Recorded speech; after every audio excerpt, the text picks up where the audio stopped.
Hello ಗೆಳೆಯರೇ, ನಾನು ನಿಮ್ಮ ಡಾಕ್ಟರ್ ಲಕ್ಷ್ಮೀನಾರಾಯಣ್, ನಿವೃತ್ತ ಕನ್ನಡ ಪ್ರಾಧ್ಯಾಪಕ. ನಾನು ಒಂದು ಹೊಸದೊಂದು ಪ್ರಯತ್ನ ಮಾಡೋಣ ಅಂತ ಅಂದ್ಕೊಂಡಿದ್ದೀನಿ. ಏನದು ಆ ಪ್ರಯತ್ನ?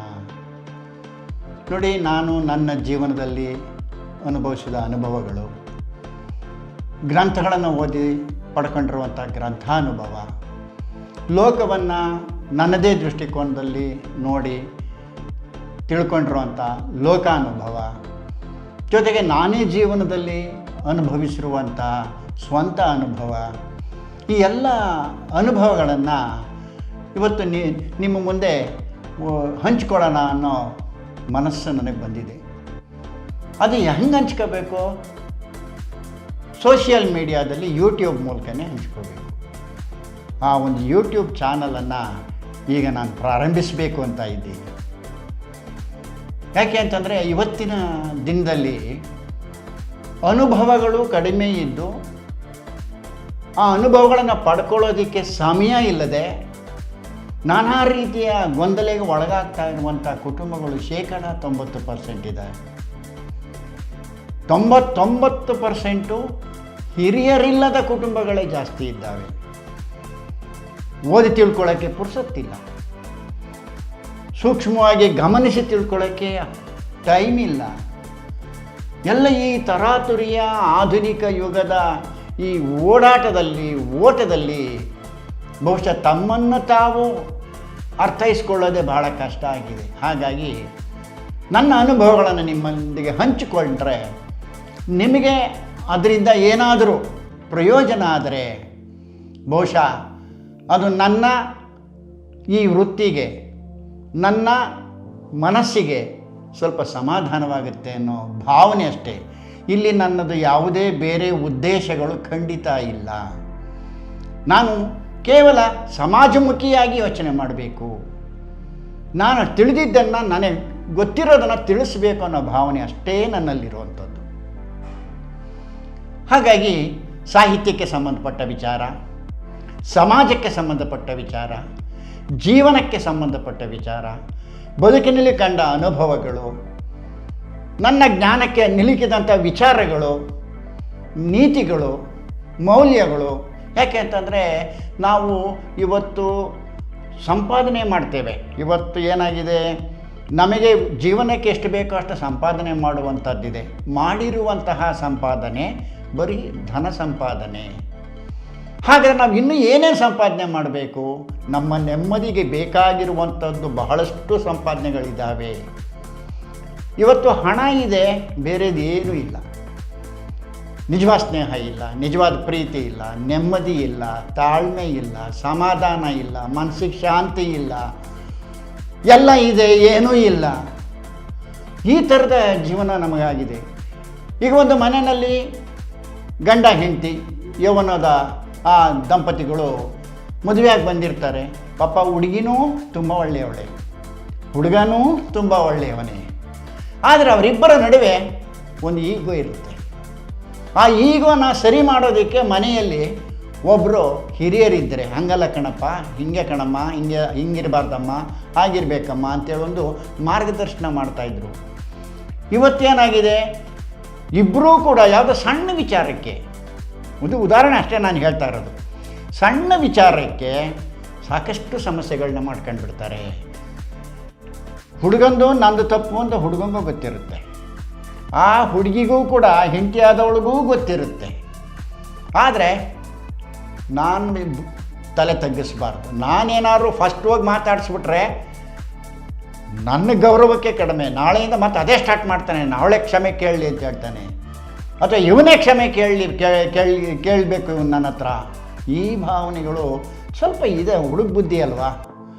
ಹಾಗಾಗಿ ಇಂಥದ್ರಲ್ಲಿ ಬದುಕು ಅಂದ್ರೇನು, ಯಾಕೆ ಬದುಕಬೇಕು, ಬದುಕಲ್ಲಿ ನೆಮ್ಮದಿ ಹೆಂಗೆ ಸಿಕ್ಕತ್ತೆ, ನೆಮ್ಮದಿಯಾಗಿ ಬದುಕೋದಕ್ಕೆ ನಾವು ಏನೇನು ಸಲಕರಣೆಗಳನ್ನು, ಮಾನಸಿಕವಾದ ಸಲಕರಣೆಗಳನ್ನ ನಮ್ಮ ಹೃದಯದಲ್ಲಿ ತುಂಬಿಕೋಬೇಕು, ಈ ಥರದ ಎಲ್ಲ ವಿಚಾರಗಳನ್ನು ನಾನು SSLN ಪ್ರೊಡಕ್ಷನ್ ಎನ್ನುವ ಹೆಸರಿನಲ್ಲಿ ಯೂಟ್ಯೂಬ್ ಚಾನಲ್ನ ಪ್ರಾರಂಭಿಸ್ತಾ ಇದ್ದೇನೆ. ಆ ಚಾನಲ್ನಲ್ಲಿ ಬರುವಂಥ ಕಾರ್ಯಕ್ರಮ ಬಿಂಬ ಪ್ರತಿಬಿಂಬ ಎನ್ನುವ ಕಾರ್ಯಕ್ರಮ.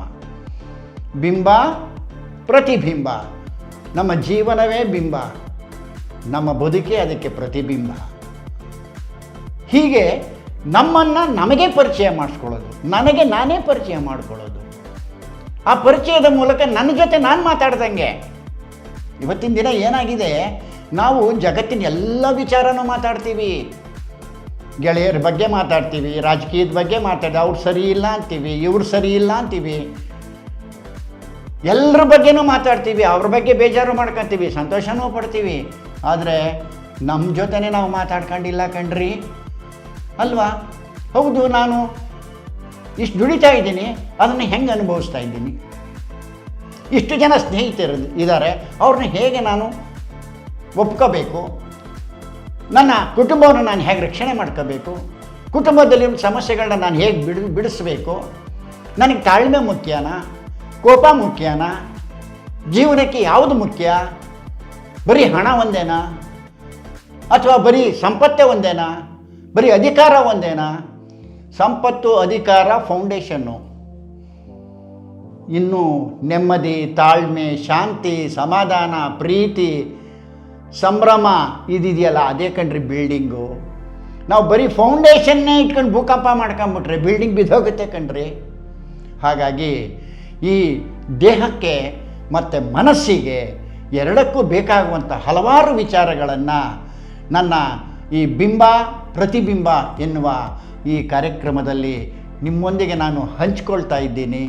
ದಯವಿಟ್ಟು ಸಹಕರಿಸಿ.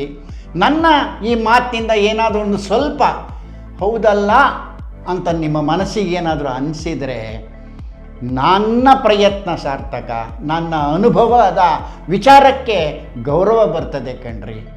ಹಾಗಾಗಿ ಪ್ರಿಯ ವೀಕ್ಷಕರೇ, ಗಮನಿಸಿ, ಇದು ನಿಮ್ಮ ಚಾನಲ್ SSLN ಪ್ರೊಡಕ್ಷನ್ಸ್ ಅವರ ಬಿಂಬ ಪ್ರತಿಬಿಂಬ ಕಾರ್ಯಕ್ರಮ. ಈ ಕಾರ್ಯಕ್ರಮ ಪ್ರತಿ ಶುಕ್ರವಾರ ಸಂಜೆ 4 ಗಂಟೆಗೆ ವಾರಕ್ಕೊಂದು ಕಾರ್ಯಕ್ರಮ ನಿಮ್ಮ ಮುಂದೆ ಇರ್ತದೆ. ಇದು ಏನಿದ್ರೂ ಸಮಾಜಮುಖಿ ಚಿಂತನೆಯೇ ಹೊರತು ಇನ್ನಾವುದೇ ಆರ್ಥಿಕವಾದ ಚಿಂತನೆ ಖಂಡಿತ ಅಲ್ಲ. ಅದರ ಅಗತ್ಯನೂ ನನಗಿಲ್ಲ. ಹಾಗಾಗಿ ನಾನು ನಿಮಗಾಗಿ, ನಿಮ್ಮೆಲ್ಲರ ಜೊತೆ ನಾನು ಕೂಡ ಬೆರೆತು ಬದುಕೋಣ. ನಾವಿಬ್ಬರು ಒಬ್ಬರಿಗೊಬ್ಬರು ವಿಚಾರ ವಿನಿಮಯ ಮಾಡಿಕೊಳ್ಳೋಣ. ನನ್ನ ವಿಚಾರಗಳು ನಿಮಗೆ ತಲುಪಲಿ. ನಿಮ್ಮ ಕಮೆಂಟ್ಸ್ ಮೂಲಕ ನನಗೆ ತಿದ್ದೋದಾದರೆ ತಿದ್ದಬೇಕು. ಯಾಕೆಂದರೆ ಪ್ರತಿಯೊಬ್ಬ ವ್ಯಕ್ತಿಯೂ ಕೂಡ ಎಲ್ಲರಿಂದಲೂ ಕಲಿಯೋದಿರುತ್ತೆ. ನಾನು ಮಹಾಜ್ಞಾನಿ ಅಲ್ಲ, ಆದರೆ ಎಲ್ಲರೊಳಗೆ ಒಂದೊಂದು ಕಲಿತ್ಬಿಟ್ಟು ವಿದ್ಯೆಯ ಪರ್ವತವೇ ಆದ ಸರ್ವಜ್ಞ ಅಂತಾರಲ್ಲ, ಹಾಗೆ ನಾನು ಅಲ್ಪ ಸ್ವಲ್ಪ ಕಲ್ತಿರೋದನ್ನು ನಾನು ಒಂದು ಮಿಳ್ಳೆಯಷ್ಟು ಕಲ್ತಿದ್ದೀನಿ ಕಣ್ರಿ. ನಿಮಗೆ ಒಂದು ಒಳಲೆಯಷ್ಟು ಹೇಳ್ತೀನಿ ಅಷ್ಟೇ. ನಾನು ಕಲ್ತಿರೋದು ಬರೀ ಒಂದು ಮಿಳ್ಳೆಯಷ್ಟು. ಹಸು ಹಾಲು ಕೊಡ್ತದೆ, ಹಳ್ಳಿಗಳಲ್ಲಿ ಗಮನಿಸಬೇಕು. ಒಂದು ಮಿಳ್ಳೆ ಹಾಲು ಅಂತಾರೆ. ಆ ಮಿಳ್ಳೆಯಷ್ಟು ಹಾಲನ್ನು ಇದೆಯಲ್ಲ, ಅದನ್ನು, ಆ ಕ್ಷೀರವನ್ನು ಒಂದು ಒಳಲೆ, ಮಗುಗೆ ಹಾಲು ಕುಡಿಸ್ತಾರೆ ನೋಡಿ, ಒಳಲೆಯಷ್ಟು ಅಷ್ಟೇ ಮಾತಾಡೋದು. ಯಾರೂ ಸರ್ವಜ್ಞರಿಲ್ಲ ಇವತ್ತಿನ ದಿನ. ಕಲಿಯೋದಿದೆ, ನಿಮ್ಮಿಂದನೂ ನಾನು ಕಲಿತೀನಿ, ನನ್ನಿಂದನೂ ನೀವು ಕಲಿತೀರಿ. ಕಲಿಯೋದ್ರ ಮೂಲಕ ನಮ್ಮ ಬದುಕನ್ನು ಸುಂದರವಾಗಿ ನಾವು ಇಟ್ಕೊಳ್ಬೇಕು. ನಾವೊಂದು ಆದಷ್ಟು ನೆಮ್ಮದಿಯಿರೋದಕ್ಕೆ ಟ್ರೈ ಮಾಡಬೇಕು, ಆರೋಗ್ಯವನ್ನು ಕಾಪಾಡ್ಕೋಬೇಕು. ಹಾಗಾಗಿ ಆಹಾರದ ಬಗ್ಗೆ, ಆರೋಗ್ಯದ ಬಗ್ಗೆ, ಜೀವನದ ಬಗ್ಗೆ, ನಾವು ಯಾಕೆ ಜೀವನ ಮಾಡಬೇಕು, ಹೆಂಗೆ ಜೀವನ ಮಾಡಬೇಕು, ನಾವು ಹೆಂಗೆ ಸಂಪಾದನೆ ಮಾಡಿರೋ ಹಣವನ್ನು ಹೇಗೆ ವಿನಿಯೋಗಿಸಬೇಕು, ಹಣ ಹೆಚ್ಚಾದರೆ ಹೆಂಗಿರುತ್ತೆ, ಹಣ ಕಡಿಮೆ ಆದರೆ ಹೆಂಗಿರುತ್ತೆ ನಮ್ಮ ಜೀವನ, ಸುತ್ತಮುತ್ತಲ ಪರಿಸರ ಹೇಗೆ, ನಮ್ಮ ಮನಸ್ಸುಗಳು ಹೇಗೆ ನಮ್ಮ ಸುತ್ತಮುತ್ತ ಇದ್ದಾವೆ, ಆ ಮನಸ್ಸುಗಳನ್ನು ಹೇಗೆ ನಿಭಾಯಿಸ್ಕೊಳ್ಬೇಕು, ಮೌನವಾಗಿ ಆಗಿರಬೇಕು, ಎಲ್ಲಿ ಮಾತಾಡಬೇಕು, ಎಲ್ಲಿ ಜಗಳಾಡಬೇಕು, ಎಲ್ಲಿ ದನಿ ಎತ್ತರಿಸಬೇಕು, ಎಲ್ಲಿ ಶಾಂತಚಿತ್ತದಿಂದಿರಬೇಕು, ಎಲ್ಲಿ ನಾವು ಭಗವಂತನನ್ನು ಸ್ಮರಣೆ ಮಾಡಬೇಕು ಅನ್ನೋ ವಿಚಾರಗಳನ್ನು ನಿಮ್ಮ ಮುಂದೆ ತಂದು ಹರಡ್ತಾ ಇದ್ದೀನಿ. ದಯಮಾಡಿ ನಿಮಗೆ ಅದು ಎಷ್ಟು ಸಾಧ್ಯನೋ ಅಷ್ಟು ಅದನ್ನು ನೀವು ಹೆಕ್ಕಿಕೊಂಡು ಆಯ್ದುಕೊಳ್ಳುವಂಥದ್ದು ನಿಮಗೆ ಬಿಟ್ಟಿದ್ದು ಗೆಳೆಯರೇ. ಬನ್ನಿ, ನಮ್ಮ ಚಾನಲನ್ನು ವೀಕ್ಷಿಸಿ, ನಿಮ್ಮ ವಿಚಾರಗಳು ವಿನಿಮಯವಾಗಲಿ ಅಂತ ಹೇಳ್ತಾ ಈ ದಿನದ ಈ ಕಾರ್ಯಕ್ರಮವನ್ನು ನಾನು ನಿಮಗೆ ಹೇಳ್ತಾ ಇದ್ದೇನೆ.